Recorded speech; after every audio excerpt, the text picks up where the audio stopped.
Fantastic. I am absolutely delighted to be here.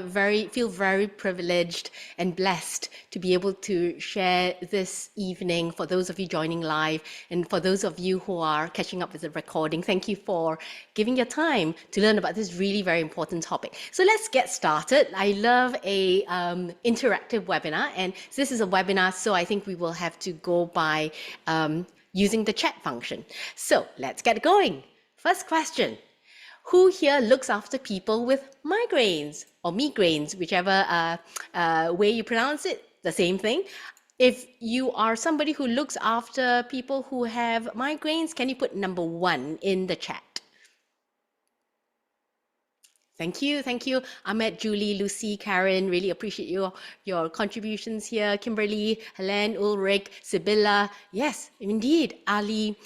Great, Catherine, keep coming, Lorinda, Shireen, amazing. So clearly, a lot of you, thank you, Janet. So a lot of us are looking after people who have migraines. Now, the next question is, if you yourself have some migraines, doesn't have to be severe, or it could be very severe or a milder degree, can you put number 2 in the chat as well? Number 2, thank you, Helen, Joanne, Shireen. Oh, it's all scrolling really fast, amazing. Missing people now. Isabella, Aga, Natalie, Janet, Ahmed, Ali, Lisa, Loredana. Amazing, thank you all for joining us. And what I hope is that what you get from this today would help, yes, both your patients and for you who are experiencing and living with migraines to some degree or other will gain benefits from it. So let's get started. I could start off by saying that migraines are important. I could start off by saying it is very common. 190,000 migraine attacks every year in the UK. Just in the UK, can you imagine worldwide? Rohini mentioned 11 million people in the UK suffer from this. And in fact, this affects females more than males by a ratio of 3:1. I could tell you that it is disabling. And for those of you who care for people who suffer from it, you know that, or if you experience it. It is the top cause of disability in young women globally. This has been well studied. There are references at the bottom here. It is as a headache disorder, the 3rd highest disability adjusted life years after stroke and dementia. And this affects people of working age. And I could tell you about the impact of it, that 60% of people report that it affects their relationship with their partner or spouse. I could say 71% report it affecting their mental health. And this really important figure, especially with all the economic situations, 43 million days off work per year in the UK, which equivalates to 6 to 10 billion per year economic cost. But really, I like to share more personal stories just to help us connect. These are typical, the kind of words I hear. I hear words like, this is destroying my work life. I'm taking time off work. And when I come back to work, I will have to work for longer hours to catch up. It's a nightmare cycle. Or this frustration, how many more school parties, birthday parties, family outings will I have to miss because of these migraines? It can be very unpredictable.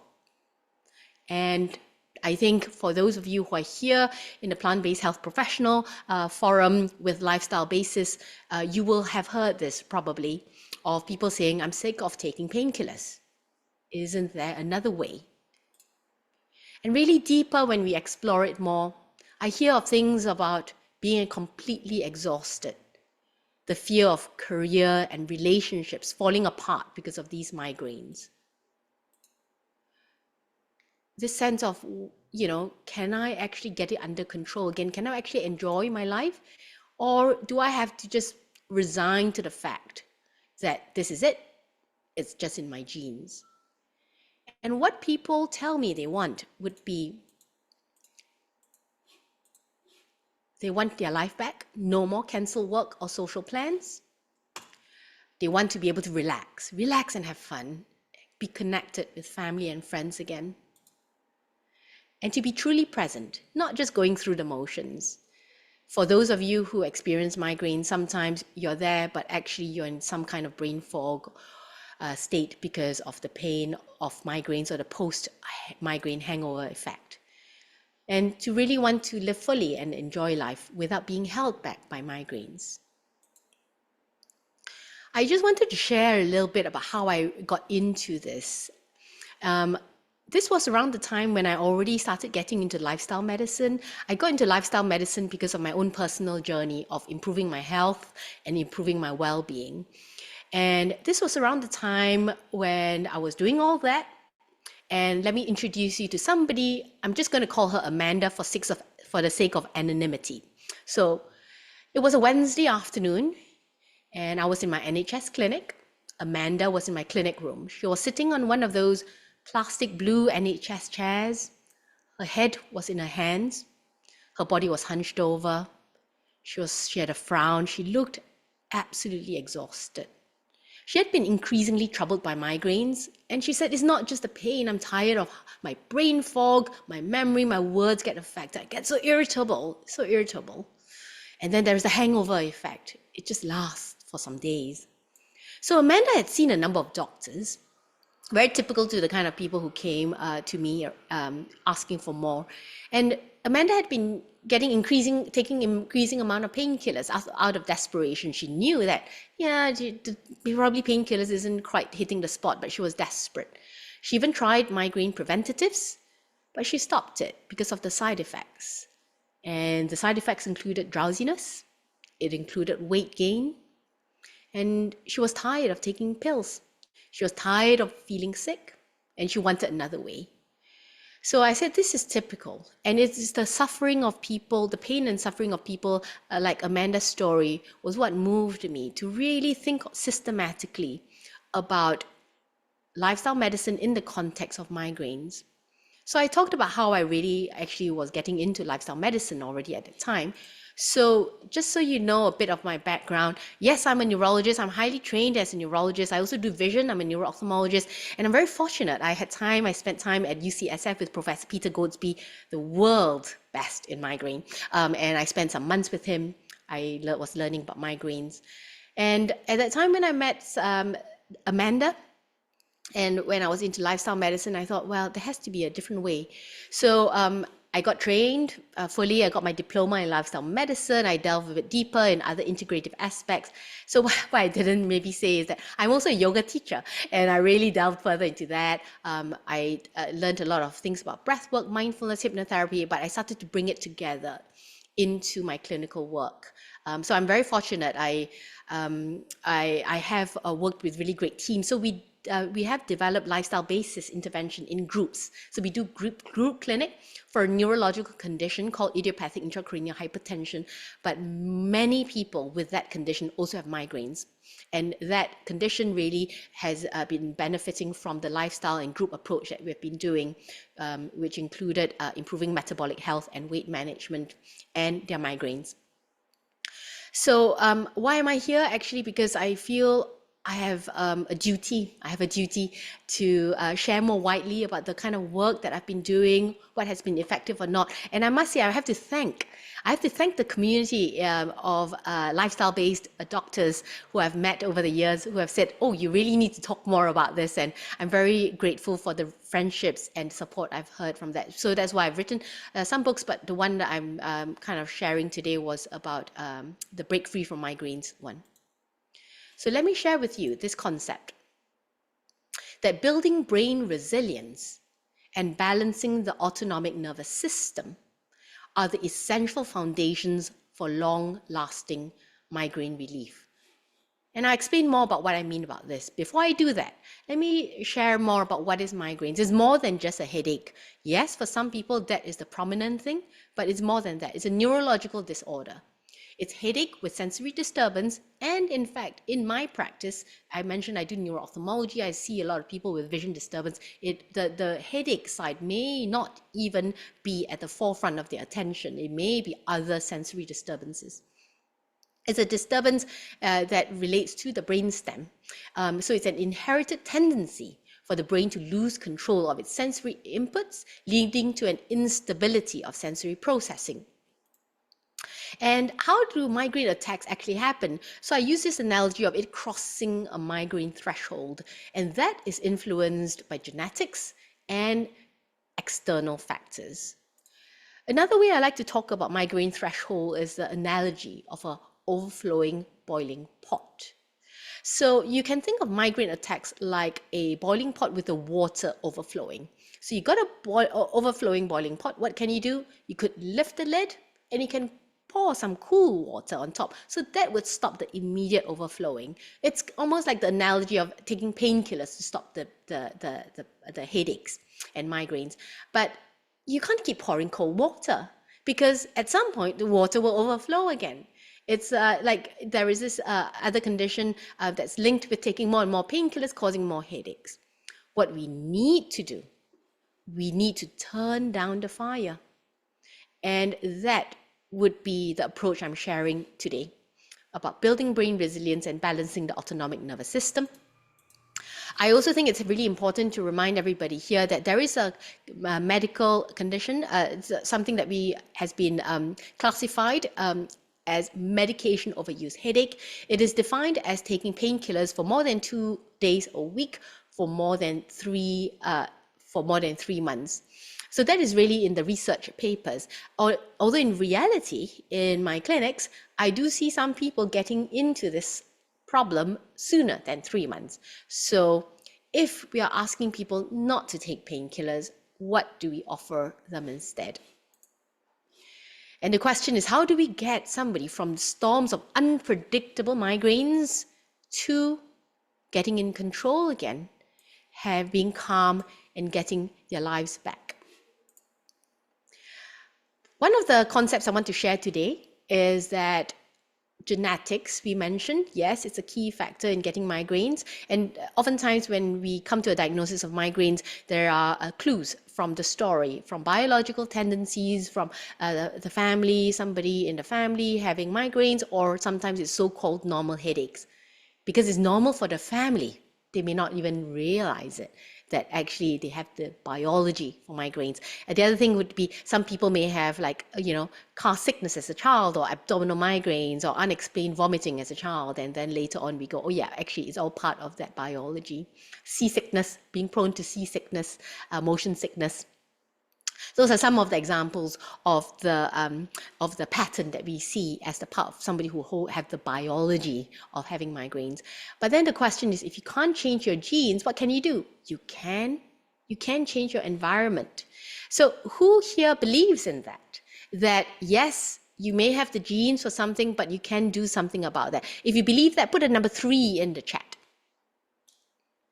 I would love to hear whether it resonates with you. Amazing. Thank you, Shireen, Narinda, Lucy, Lisa, Rachel, Karen. Yeah, amazing. Rohini. Oh, great. Brilliant. Abba, Ulrich. Brilliant. All of you chipping in. I appreciate your sharing, Natalie.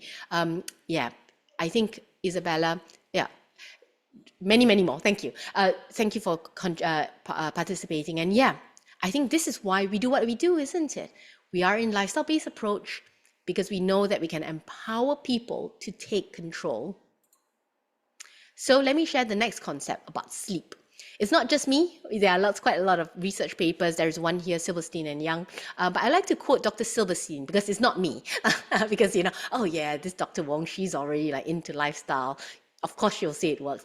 Other migraine experts talk about it too. And in fact, Dr. Silverstein says that obtaining consistent quality sleep is the single most impactful lifestyle change for migraine. So it's actually a bidirectional effect. Poor sleep contributes to worsening migraine, and migraines can worsen sleep. And in fact, studies, the one I'm referencing here below, shows that people with migraines are 2 to 8 times more likely to have a sleep disorder. What can we do? We can do a lot. Let me share some of the things. I share about how to improve sleep. When I start the conversation, usually people ask me a question of, that's fine, I sleep fine, I sleep 8 hours a day, and then they kind of go, that's fine, you can go on to the next point now. Or some may go, Oh, sleep. How many hours do I need? I don't really know. And the way I break it down would be two parts: sleep timing, sleep quality. When it comes to timing, the question is, well, what time should we actually sleep? What time do we wake up? How much sleep do you need? And I'll give you some tips about that in a moment. And then the second question, when we talk about sleep and assess it with our patients or clients, is how is the quality of sleep? To be able to help people really grasp it, or perhaps for you, for most of you who are healthcare practitioners, and even people who are not healthcare practitioners listening to this, is there are two concepts I would love to share just so that you can then understand how you can tweak this yourself. The first is about sleep cycle. Sleep cycle is how your sleep cycles from light sleep to deep sleep to the rapid eye movement REM phase. So it goes round like a cycle. From this image taken from the Sleep Foundation, a great website, sleepfoundation.org, that's got lots of good information there about sleep. But this tells us that this is a nice infographic to show that as we sleep, we go through a few cycles from light, deep, REM, and in fact, a slight waking. So the average duration for one cycle is about 90 to 100 minutes. And through the night, you cycle through. So in this graph, second graph in the middle here, you can see cycle 1, cycle 2, cycle 3, cycle 4. And the lines here, as it goes down, the deeper the stage, and then it goes up, and then REM.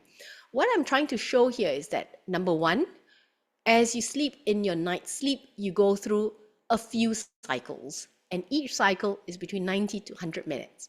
If you're waking yourself up when you're in the lighter phase, easier to wake. When it's a deep sleep phase, you're like, oh, so groggy, can't wake up. So that's a little tip when you want to tweak your timing, and I can answer more in the Q&A. And the other thing to highlight is that although we're cycling through all the stages, but the duration in each stage could be different.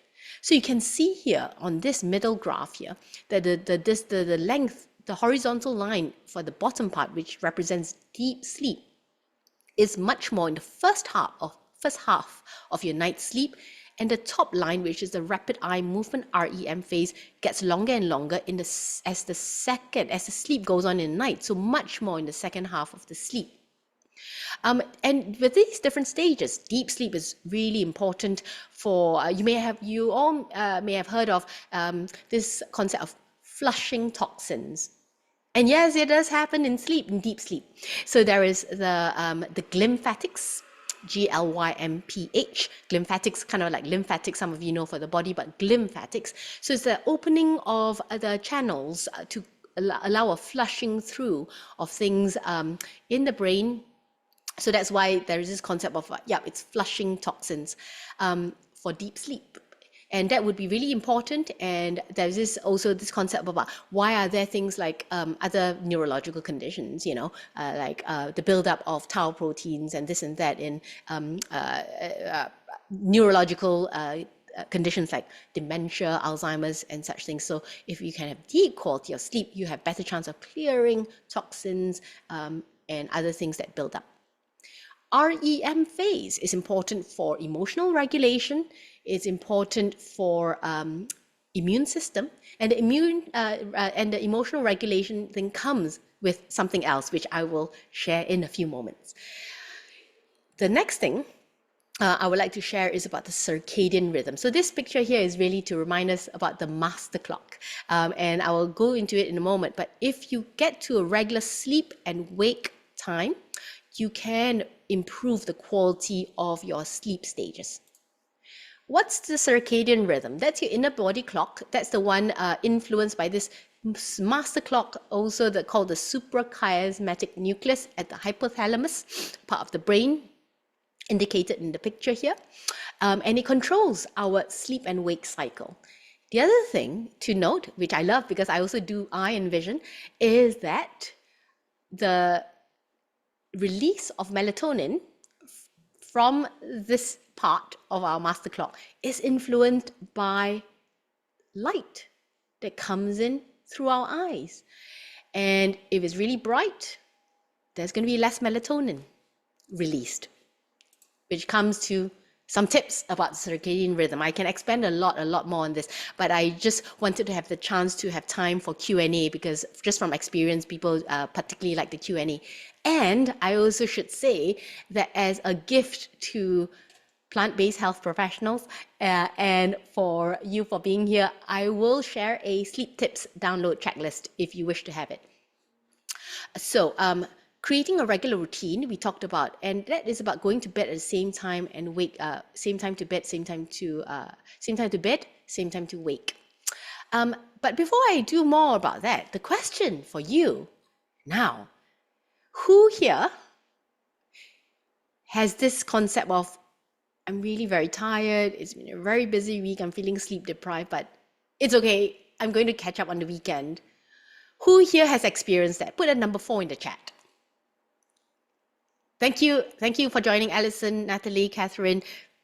Oh, Isabel. Oh, amazing. So many responses. Great. Thank you so much. And exactly that. Aga, Astrid, Janet, yeah, Rohini, Kimberly, Vasanti. But do you know that for people who have migraines, that can actually trigger a migraine? You know, they're sleeping in. How unfair is that?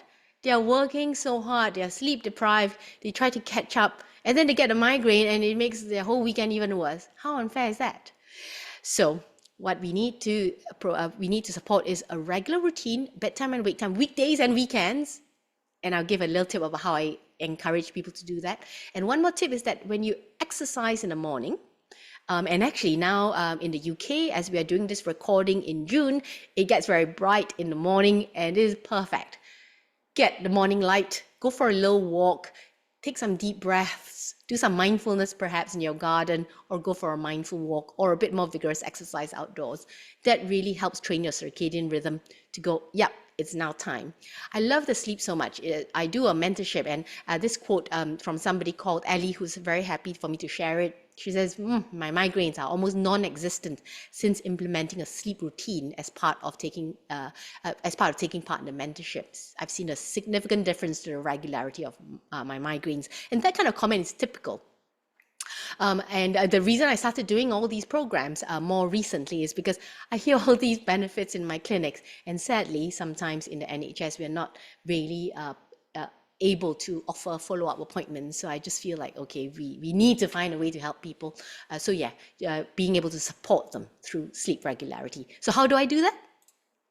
I prescribe naps. Yes, I do. I prescribe naps. And what has been great is that if people are able to work from home, then I recommend that during their lunch hour, they go for a little 20-minute nap, between 20 to 30 minutes. So before they go into deep sleep, so that they are able to get the refreshing effect without the grogginess.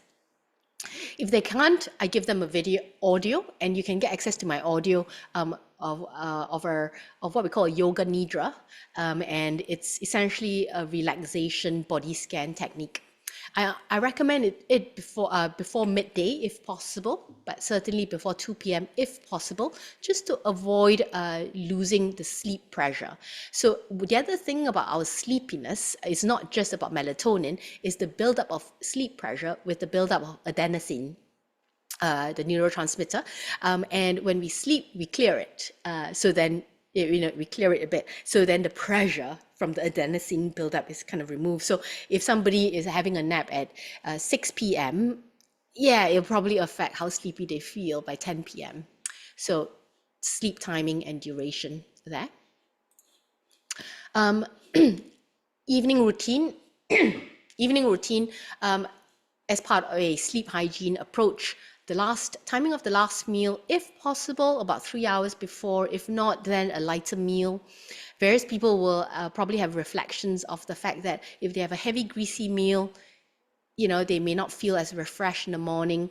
I'm a bit of a geek. I do like to track my sleep. Basically, I like to test out everything that I recommend just so I can actually properly recommend it. And I have noticed, depending on if I have a heavy meal, when I track my sleep, not so good. And of course, it's not just anecdotal, that there are research out there to support these things. And in fact, I just ask my patients or my clients to test it out themselves, see what happens, how they feel in the morning, whether they have a late meal or an early meal. So ideally 3 hours before. Light exposure, I explained that from the point of view of the melatonin earlier. So what I recommend is that they have wall lights that would be kind of backlit, so they don't have bright spotlight. So that kind of requires a bit of adjustment. And so it's not just blue light. Some people, I think there's a lot of social media things about blue light. Don't forget the intensity of the lighting. So darker, dimmer lighting is really important as well. Screen time, yep, screen time, there is blue light. Nowadays, there are technologies out there that automatically has a nighttime mode, which kind of filters out the blue light wave. But I also ask people to have a screen shutdown time. And that is because, and you've all probably experienced it, you may go, oh yeah, let me check the email one last time. And then the brain will be like buzzing, thinking, problem solving, whatever it is to do with that message. So yeah, a screen shutdown time, just electronic shutdown time. And all this as part of a wind down routine that also includes other things like breath work. I recommend an exhale focused breath. So we breathe out for the duration longer than we breathe in. And I also recommend a pause in between just to avoid over breathing and just to avoid over breathing out carbon dioxide, because that could cause people to feel tingly. So for example, some of you may have heard about, the box breathing method, which is you breathe in for 4 count, hold for 4 count, breathe out for 4 count, hold for 4 count. The exhale focused breath would be along the lines of you breathe in for 4 counts, and then you hold for 3 to 4 counts, and you breathe out, extend it slowly, the same amount of air that you breathe in, 6 to 8 counts if you can, hold it again for 3 to 4 counts. And that really powerful to activate the part of the autonomic nervous system called the parasympathetic, which is the rest and relax function. It slows down heart rate, it settles the body, it signals to the brain that it's time to unwind. I also recommend stretching. Stretching releases hormones of relaxation, also helps with some blood sugar regulation as well. Or for some people, it's about journaling. So they can put their thoughts on paper, put everything aside, or reading a non-fiction book, so that we get out of problem-solving mind, thinking forward in the future, planning, thinking, ruminating of the past, just, get into a good fiction book or other methods. I can always share so many tips. Happy to cover more in the Q&A. Now, the third thing I would like to share today is about migraines and blood sugar fluctuations. This is another key foundation that I have found to greatly impact migraine management. So there are some references I put down here, and there are some really interesting studies, animal studies from Professor Goldsby's group, Martins Oliveira, showing about how there is that importance there. And this paper here, Del Moro, more of a hypothesis and kind of a neuroenergetic hypothesis pathway. Certainly energy pathways, neurotransmitters, and perhaps even inflammation. So I was doing my research into the book I wrote about blood sugar swings and brain health. And I would say, inflammation is certainly something to consider there. And this thing, actually, before I go into my tips, is, I first noticed this actually long time ago, actually before I personally got deep into lifestyle medicine. I'm very interested in what my patients do. For example, I had this man, and he said that a high functioning city, London city person, and he came to my clinic. He had a lot of light sensitivity related to his migraine, and oftentimes, it's a bit in the background, but at around 4 p.m. it gets really bad. He's finding it difficult to concentrate, and also he's got the pain from migraines. And after careful interview, there are a few things I noticed that gave me clues about his blood sugar fluctuation that was influencing that. So around that time, he would tend to crave like some snack, and he would then go for one of those energy bars, which of course would be highly processed, cause a blood sugar spike and then crash.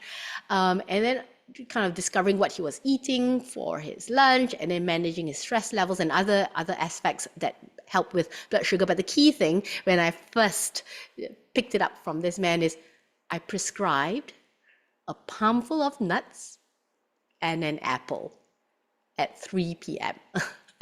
And it was remarkable. I must say he was really very skeptical. But he came back and he was like, oh, it worked. And of course, we did other things that then cleared the other aspects of his migraines. So I've seen since then really with the stabilization of blood sugar really a key part of all this. So what kind of things do I recommend? I recommend aiming to avoid sharp spikes and crashes. So stable blood sugar is what we want to aim for. So some tips to share with you, a lot more in this book and a lot more that I can share with you through Q&A. So please do put it in the questions side section. So a few to take away, food combinations. I oftentimes talk about, okay, if they are eating, if on their plate, they have a combination of vegetables and other sorts of carbohydrates or other kind of food types, go for the non-starchy vegetable first. And of course, with plant-based health professionals, you're probably already recommending a lot of plant-based. So a combination of perhaps the non-starchy ones before they have the grains, for example.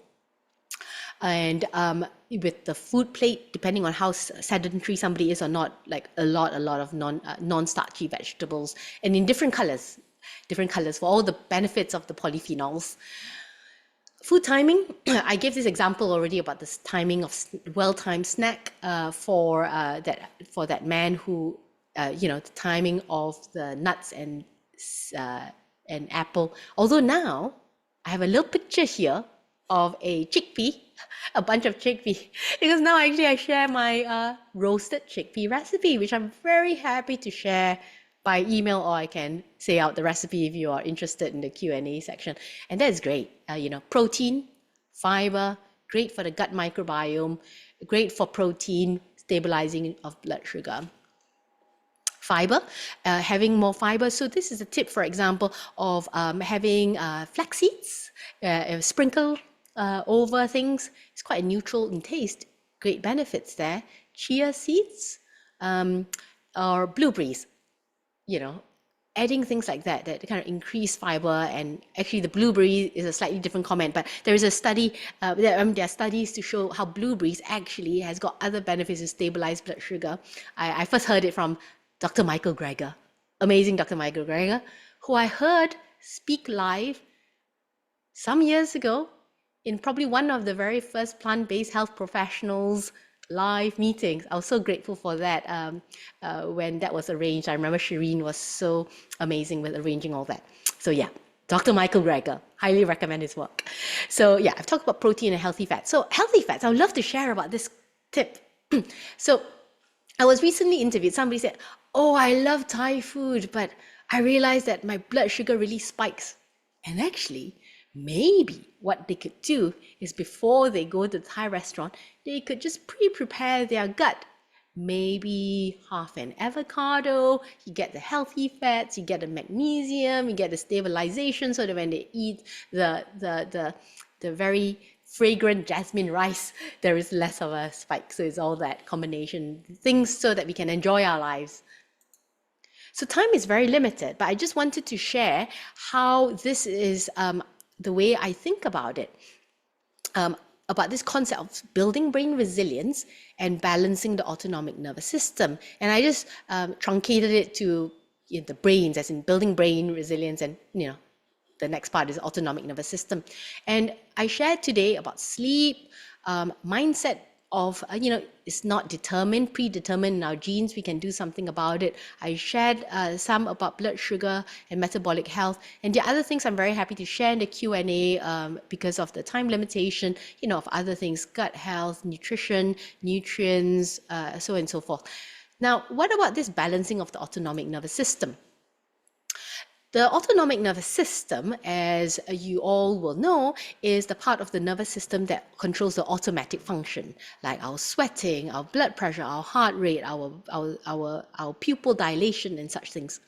So it's not about, don't be stressed. It's actually how we manage stress. So it's not stress is bad, is how we respond to it. And it's not just saying, just relax, stop being so stressed, do less. It's actually, we need both, you know? We need the sympathetic part, just we need to get up and go. Like now I'm like up to do this presentation, excited. And we also need the rest and relax, the rest and digest part of our autonomic nervous system. I spoke already about how you can use breath work to really start to kick in the parasympathetic so that you have a restful night's sleep. The other things, vagus nerve activation from my yoga earlier training, and then I've done some further training, things like humming, tapping, splashing cold water, the way that we massage certain parts of our face, mindfulness. I do a lot of mindfulness research. It's really incredible of how it changes your brain pathways, how you can choose to respond rather than just react without a choice. Hypnotherapy is this concept about visualization to kind of bring a deep sense of relaxation, can be very powerful. Yoga, which really is there to remind me to say mind body movement, that connection with our body. So we're more in tune with what's going on. So I wanted to leave a lot of time for questions. So therefore, to summarize, I wanted to say migraines are more than just a headache. And today I share the concept through the lens of building brain resilience and balancing the autonomic nervous system through a holistic evidence-based approach. It's foundational for treating migraines. I think I'm talking to the converted here because, plant-based health professional lifestyle, and this is how we empower people. This is how we turn down the fire of the overflowing boiling pot. And as promised, I have a gift. So if you scan this QR code, or if you type in bit.ly/Dr. Dr-Wong-2506, I'm going to type it here now in the chat. You can ask for my chickpea recipe. And actually, it's also, I was keen to get a bit of feedback because sometimes I don't know whether I'm hitting the right note or not. So getting feedback is really helpful to know. Thank you, Rohini, for mentioning my book. So it's over there. And if you want a chickpea recipe, put it in the comment, in the form, and then I'm happy to do so.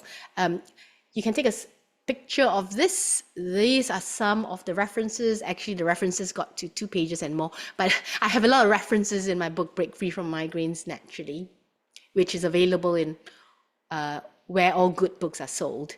You could ask your local Dawn or Waterstones or your local bookstore to just order it in, or you can go to Amazon. So it's widely available. Fantastic. So let me go back to this screen before I ask for questions.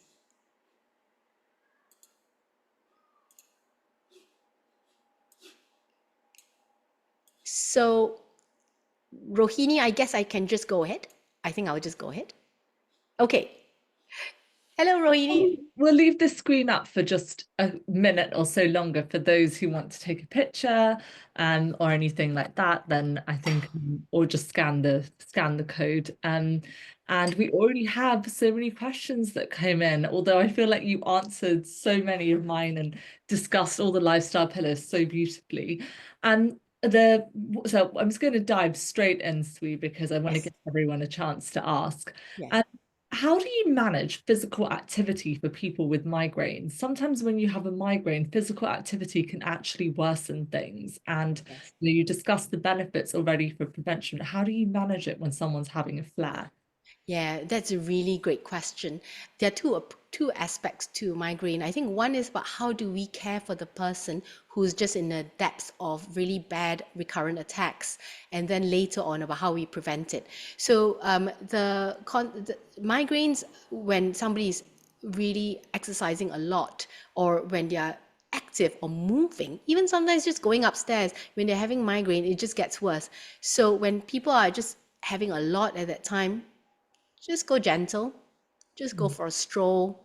It could be a stroll, ideally somewhere with some green, some plants, some nature. There are lots of things about nature and our well-being and how it affects our brain in a positive way. So you can just go for a slow stroll would be what I recommend. And once people are kind of out of a really bad period, and now we talk about the preventative phase, then I talk about the three aspects. There is the low to moderate intensity phase, which is really kind of brisk walking.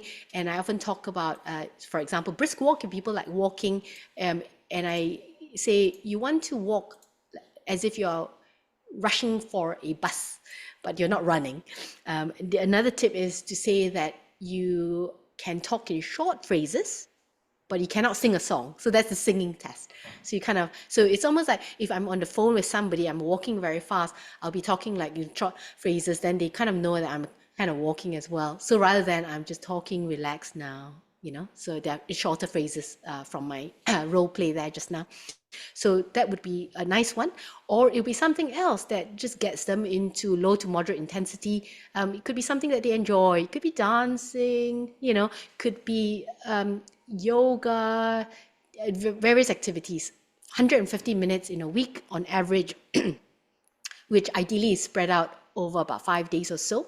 And sometimes for people to get into that low to moderate intensity, they kind of need to factor in maybe more than total 150 minutes of walking, because they need a bit of time to just get the body warmed up, and then they get to the pace that their heart rate is within that zone, so-called zone 2.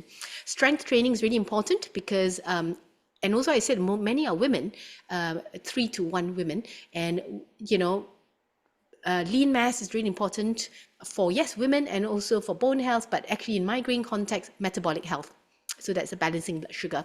The high intensity exercise, like HIIT type workout or really intense one, that one has to be considered on an individual basis. I have some people who only do that as their form of exercise because it's time efficient, there is a place for it.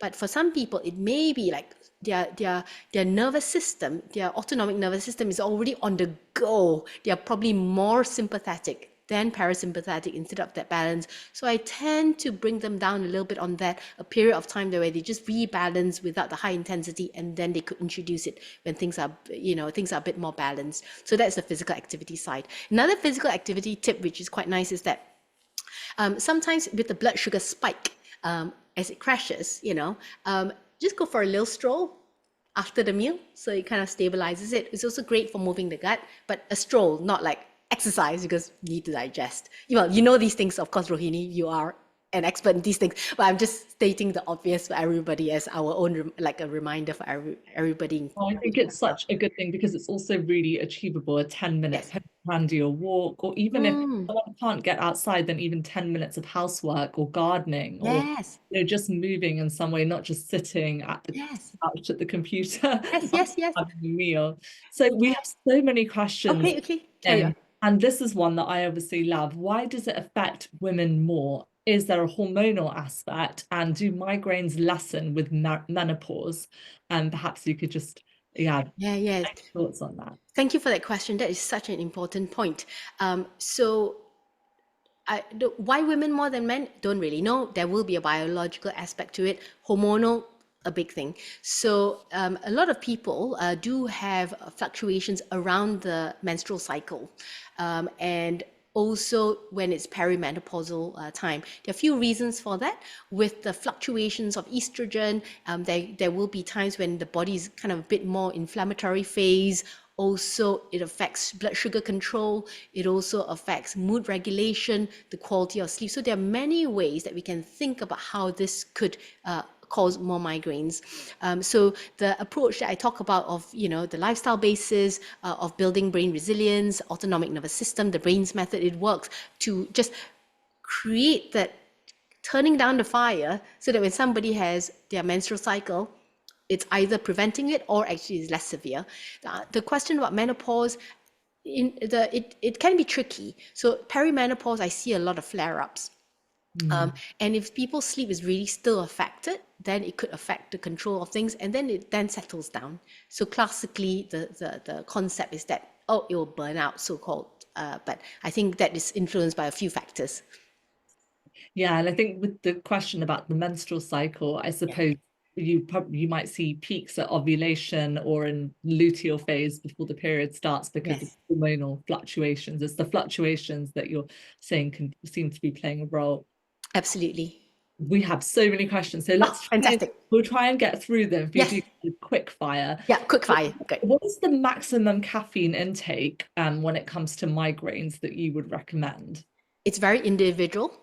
In fact, if I can convince the person to do it, I ask them to go teetotal for a period of 8 to 12 weeks as part of a test this out question. I ask people I look after to always just test it out what I say, see how it applies to you because there are individual variations.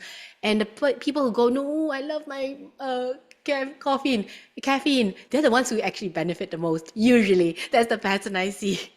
And in fact, drinking a lot of coffee, it's almost like taking, it's got the analgesic effect. It's almost analogous to the medication overuse side. So it is quite, so the amount does vary individually, but I would say a few things. Number one, you don't want to drink too late. So ideally 12 hours before bed would be kind of the cutoff point, could be maybe 10 hours before bed because the average quarter life of caffeine is 12 hours. So if somebody's, having like a lot, like an espresso at 2 p.m., they still have caffeine in their system. So the quality of sleep would be affected. It is measured on studies using brainwave, although somebody say, oh yeah, I sleep, but actually the quality of sleep is the one that's affected. So yeah, the specific dose does depend on individual. I get people to come off it. If they are drinking, let's say 4 or 5 cups of caffeinated coffee, I ask them to alternate it to decaffeinated, and then go decaffeinated, and then stop it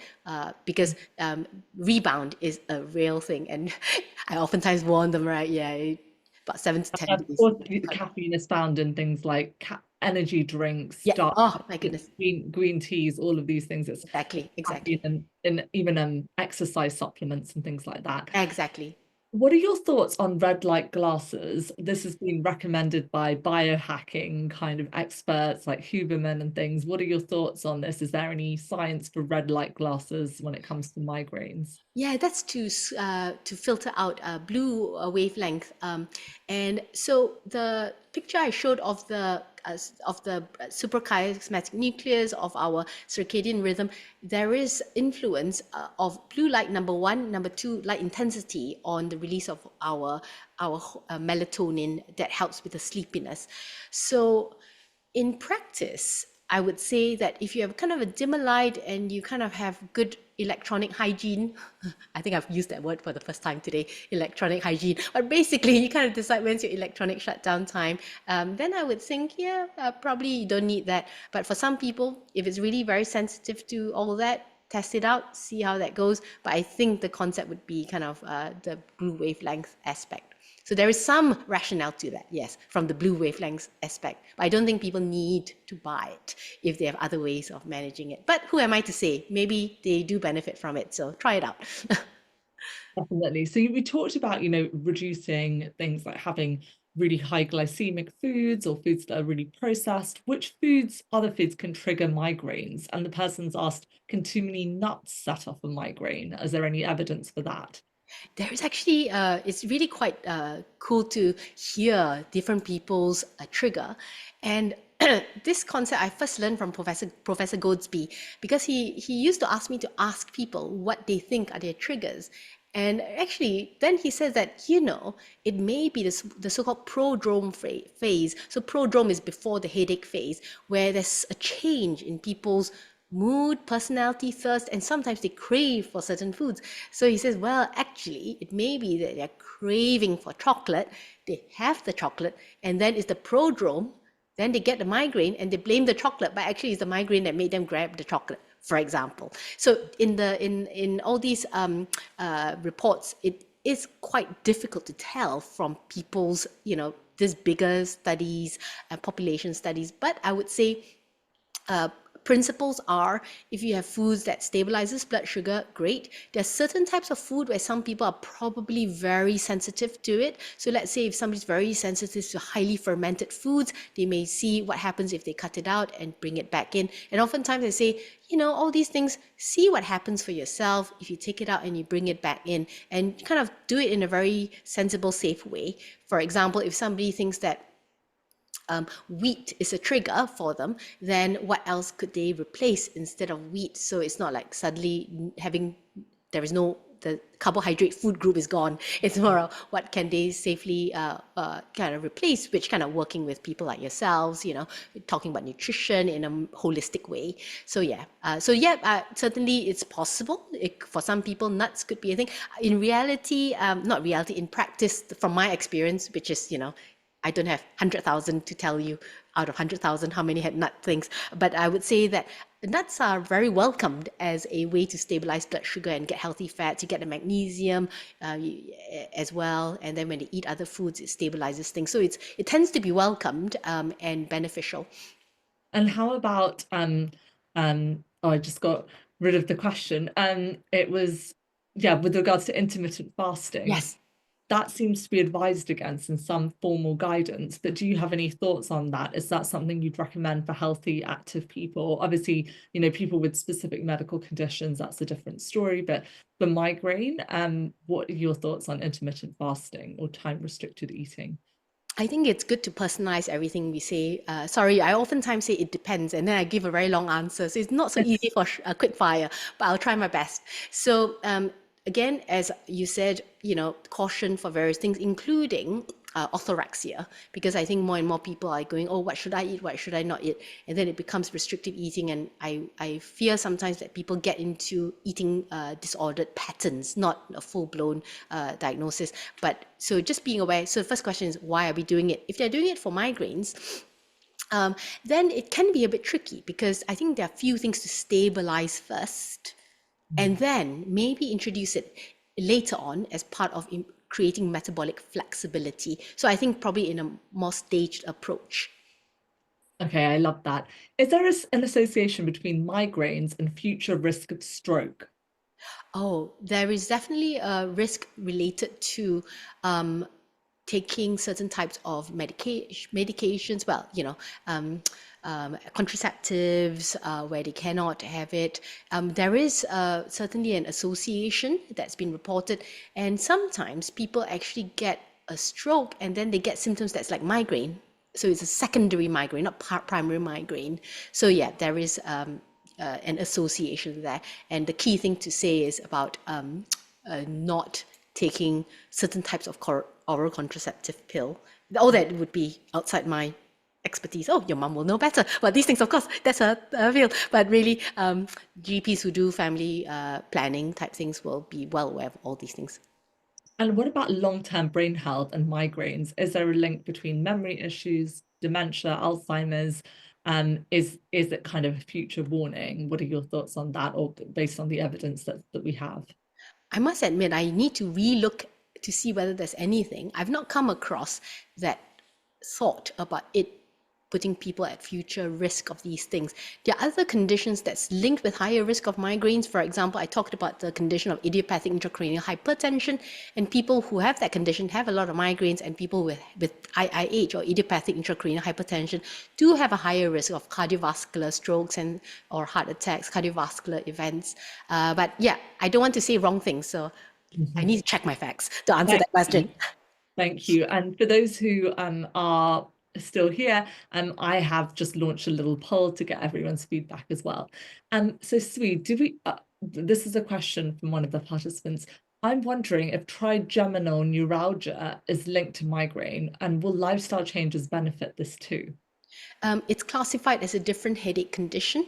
So trigeminal neuralgia, very classically, the classic version is shooting electric type pain linked with irritation of the trigeminal nerve, which is cranial nerve number 5, and it's classified as a different headache disorder. But of course, headache migraines is part of the trigeminal autonomic complex, cervical complex. So that would be that comment about the link, the trigeminal word link, but it's classified as a different condition. Will this lifestyle basis help? Well, in my practice, I find that when people have chronic pain, the lifestyle approaches really help. Yeah. Perfect. That's really helpful. How about tips for shift workers? There's probably a few shift workers Yes. in thinking, oh my goodness, I wish I could get more regular sleep and optimize my circadian rhythm. But are there tips for them, that just quick tips that you might be able to share? Firstly, thank you, shift workers. I think we all really have to genuinely thank the people who are doing shift work because, they help things run. Nurses, doctors, emergency workers, transportation, blah, blah, blah. Lots and lots of people who do shift work. So, firstly, thank you. Thankfully, I don't do it now because I did a lot of that in my junior doctor years, in my trainee years. Um, so, tips on that would be so, for example, when I was doing like night shift, it tended to be a case of it was a week of nights. And what I do is I live the night time like I would live the daytime. So I would go to bed, and then when I wake up, I make myself go to the gym, get my circadian rhythm going. Okay, it's time to wake. And then I have my timing of meals as I would do if it was as if it was daytime. So what I don't do is I don't eat and sleep right away. So, if I eat, I just do a bit of wind down and then I sleep and then I sleep for a duration. And if it's possible for blackout curtains to maximize, improve the quality of sleep, that would be ideal. Of course, when I was doing all that, it was really hard for me to sleep more than 6 hours because my body was like just a bit confused. And then when you shift back, try to get back to the same thing. If your shift work is more like late versus earlies, then as best as you can, you try to shift it so that the timing of your waking and sleep is not too far from each other, if possible. And again, continuing with the same concepts. And if somebody, let's say if you are suffering a very severe migraines and there is a place for you to ask your manager to just take you out of this late and nights for a period of time until you get it under control. Because I talk about the brain's method is really you build your resilience so that it's less likely for the pot to boil over. Once you've managed all that, then okay, doing the shift work with the shift in hours, late versus earlies, probably won't be as much of an impact as it was before the build up of the resilience. Two really, really quick Okay. questions, gone over time, but I just really want to ask this. What are your thoughts on riboflavins, that's vitamin B2, as a preventer in migraines? And are there any other supplements? I'm sure you get asked this all the time. Is there anything that you just want to quickly highlight? Yes, and this would usually be when people are in a really bad state. So I recommend supplements in those situations where it just helps them get them a leg up, and then we talk about ideally food first rather than rely on supplements. Magnesium, 600 milligrams daily. The research studies shows magnesium oxide and magnesium citrate. But to be fair, when people ask me what type, I say just take any type as long as it is, you can see, it's good manufacturing practice, GMP certified facility, or third party tested. So I asked them to actually contact the company and get the certificate to say this is truly third party certified rather than people put it on the label. 600 milligrams daily. There's no head-to-head control trial with the different types of magnesium. So I said any type as long as they can take it. Riboflavin, 400 milligrams daily. Yes. And that's B number 2. And I oftentimes say, well, this is number 2. What about the other Bs? The research studies shows riboflavin, and I just add in a bit. Just take a B complex as well if you're taking riboflavin. And then omega-3. And of course, the dose does depend, but it's really helping with a combination of inflammation and blood sugar, and coenzyme Q10, 150 milligrams daily, also helps with the energy pathways. So those are the supplements, but I tend to start off with magnesium and riboflavin. Otherwise, it's a lot of like new tablets to take. This is all wonderful. Okay, we'll wrap up here, but can you just remind everyone where to find you one more time, Sui, and how they can keep up to date with all this incredibly helpful and informative work? Oh, thank you so much, Rohini. I would love to connect with the people here. My website is drsuiwongmd.com. So that's DrSuiWongMD.com. And when you get to my website, you'll get a pop-up form, actually with an MD at the end. So I'll retype it. Sorry. Amazing. Yes, that's right. So and then I would love for people to continue to connect with me. So I have, that will get to my Thursday Tips newsletter. It's very popular. I love it when people write back to me. So it's a very short newsletter. I share 3 tips and I leave the reader with 1 question. It's a very short read, less than 1 minute to read it. And today we talked about coffee. part one of two parts about coffee. So yeah, I would love for your readers to connect with me through that way. Thank you. This is invaluable, really, really helpful. Thank you so much. I've thoroughly enjoyed it, as I think everyone has in the comments. Really great advice and so many actionable tips for people who are working with patients. So thank you everyone for tuning in, and hope to see you at our ADHD webinar on the 16th of July. Do share this. If the recordings are available for our members only, but membership, as mentioned, is open to everyone. Do go and check out our website, plantbasedhealthprofessionals.com, and do follow us and Dr. Sui Wong on Instagram as well. See you next time. Thanks, everyone. Good night. Thank you, everyone.